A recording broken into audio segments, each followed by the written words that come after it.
Hello everyone, Derek Johnson with Tatango.com. I'm here at the Interop Technologies booth with Josh from Interop.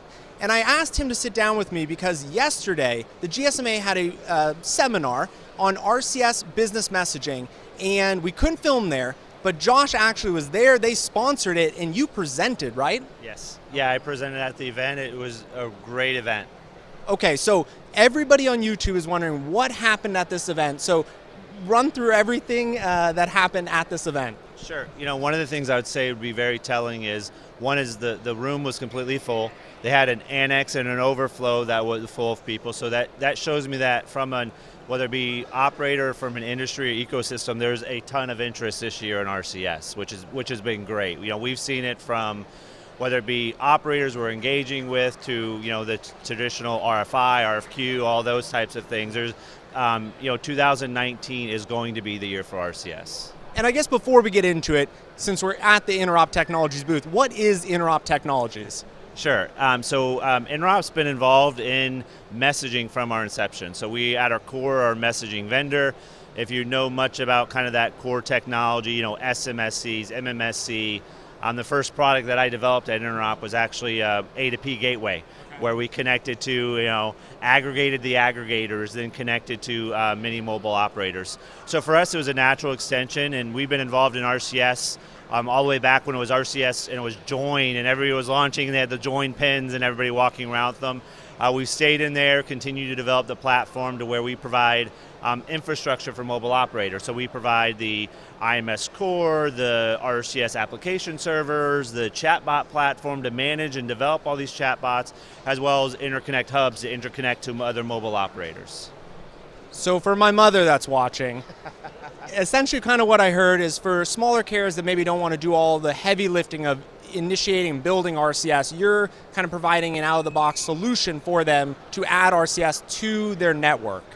I would say yes. So most of your smaller operators, not really even smaller, many are moving to the cloud. So, you know, we do sell to tier 1 operators around the globe. So if they're looking for on-premise solutions where they run and manage it or manage across many different properties, all the way to, like you're saying, a smaller operator that says, hey, I don't have the technical expertise, I don't have the time, or they're looking for more flexible business models, you know, we handle all those types of operators. So the next phase is RCS. So explain what happened during this, I guess, seminar. How long was it? And walk us through kind of the steps and the interesting takeaways from this seminar. Sure. Well, it was a couple-hour seminar. You know, the GSMA with Jill Cooper, she did a great job kind of explaining, like, RCS is here. You know, you leveraging Vodafone's network to show how RCS can be used to simplify your life. So it was from, you know, getting your airline ticket automatically sent within your native messaging, to making changes to your seats, to them sending you notifications, to, you know, working with Virgin Trains and, sorry, your train's going to be late, so you're notified, so that alleviates some of that customer care and service frustration or tension, to then them using that as an opportunity to say, oh, but we upgraded your seat and come pick up this free muffin. You know what I mean? Great ways that, they're Virgin, they think about customer care and customer service, so it's great to see how they're solving real problems through RCS. Then things like, well, I'm going to go ahead and download my music playlist and have that all in there, booking hotels and travel, and the end of that is how RCS can simplify your life. You know, it was pretty telling at the end where they had, you know, a screen of 20 different apps, right? And think about what you'd be doing to have to go back and forth to do all those changes and all those things. If you didn't have the app, you'd have to download the app. But with RCS, it was just there. It was all within that native messaging client. We also heard some great things from AccuWeather, how they're looking at, you know, RCS in different use cases. You know, I was joking around, it's one thing to check the weather forecast, but be able to chat with the weather, you know, that's pretty cool.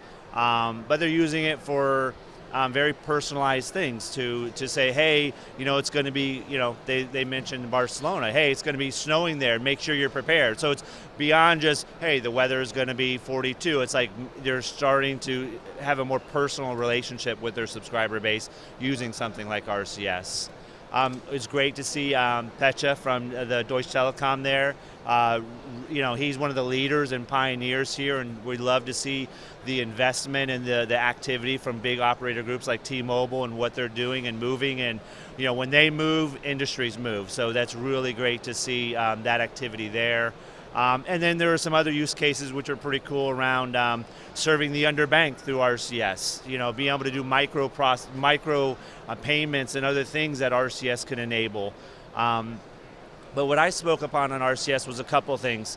One was bridging the gap. Today there are 4.7 billion SMS users. It's the #1 communications application that there is in the world. You've got WhatsApp, and we talk a lot about the OTTs, but they're about 1.5 billion. Messaging's bigger than fixed telephony, it's bigger than email, it's bigger than the active monthly YouTube users. So it's huge. So operators have to bridge that gap and start to convert those SMS users to RCS. When you create that audience, you create the value. You create the value and the reach for the brand. So these use cases are great, but until we get that subscriber base there, there's not that value. The brands are gonna put their mobile spend where the eyeballs are. We know that, we see that in mobile marketing and advertising. So it's about converting your subscribers. You have to move. So mobile operators, the time to move is now. You've got WhatsApp Business, you've got Apple Business Chat. So you see these other big players and how they see the revenue opportunity around business messaging. Mobile Squared, who you mentioned you're going to be talking to as well, had some great numbers about, it's about an $18 to $20 billion industry today, but that's going to grow and double to over $40 billion in the next 5 years. So is that going to be operator revenue, or is that going to start to go to some of these OTT providers? So it's essential as an industry, as a mobile operator, that they do move forward with RCS and business messaging. Now, everybody watching this video, there's always kind of the elephant in the room, and that is always Apple. Are they going to adopt it? Was there any announcement from Apple or any indication from the GSMA what is happening with Apple?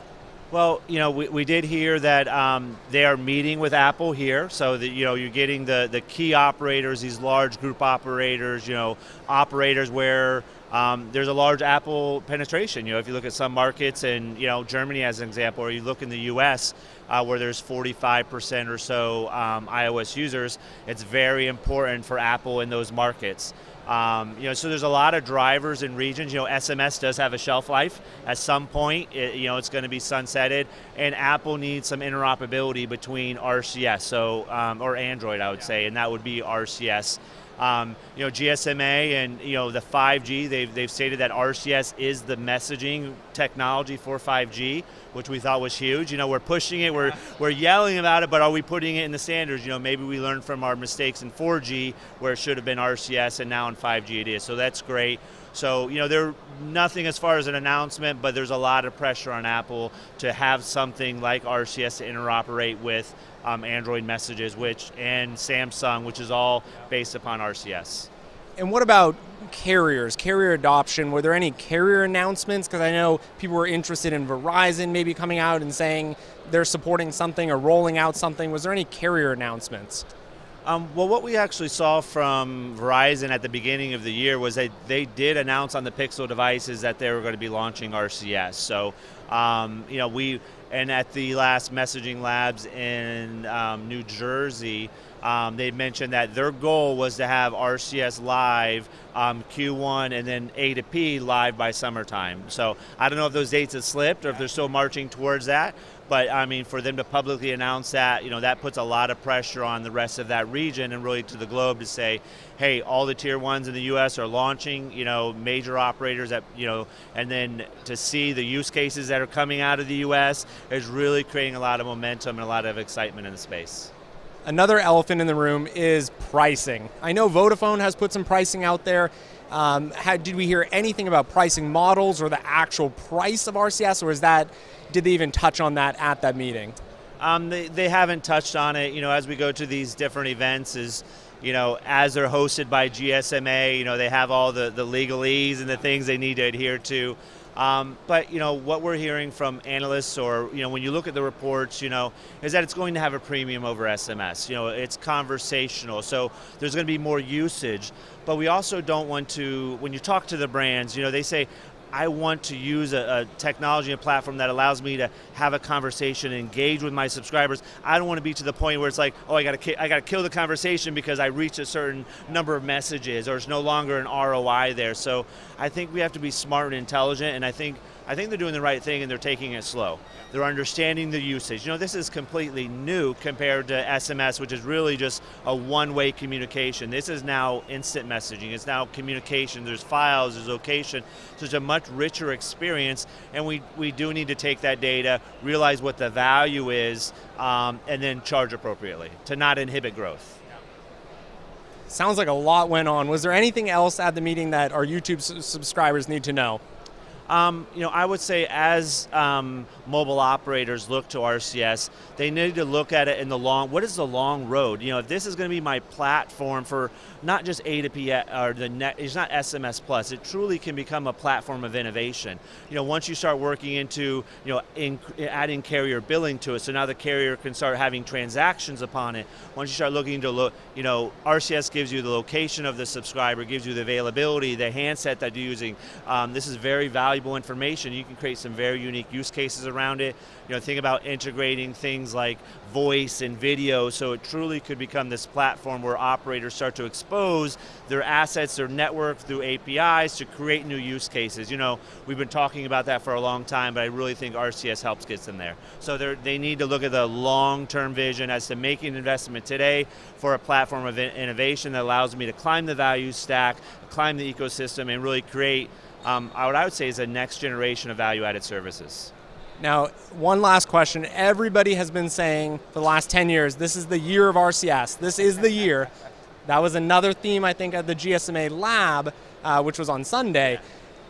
Do you think this is the year? Is it next year? Is it 2023? Where do you see kind of the tipping point happening, and what is going to trigger that tipping point? And let's focus on the United States and then kind of outside the United States. Sure. So I do believe this is the year for RCS. I know that I've been on video or quoted saying it's been the year of RCS, but I may have said it in some presentations before. But and why is that? I think North America is why I'm saying that. You have AT&T, who has about 25, if I'm not mistaken, bots live on their network. You have Sprint, you have T-Mobile, you have Verizon, who has made commitments to launch. So that's going to create, from a user basis, you have Android devices, all of them from Samsung supporting RCS, shipping on any of the other OEMs with Google Android messages from a client standpoint. So that creates the handsets, because before that was been the problem in RCS. How do you get it there? So we've solved those problems. Operators are moving. That's another big problem. But this is going to be the year where we start to build the base. Is this a year that all those revenues come in and it's we reach our our golden ticket, if you will? No, it's going to be a year that we start to build a base.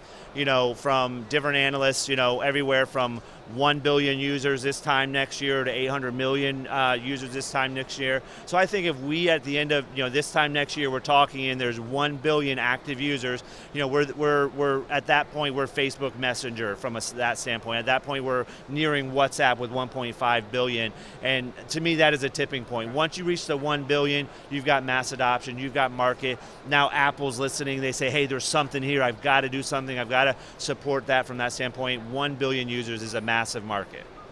Okay, so you've heard it here. Josh, Interop Technologies, he claims this is the year, 2019, for RCS messaging and business messaging. We are here at Interop Technologies at their booth here at the GSMA Mobile World Congress 2019, and he gave a great recap of what happened inside that very small room yesterday talking about business RCS messaging.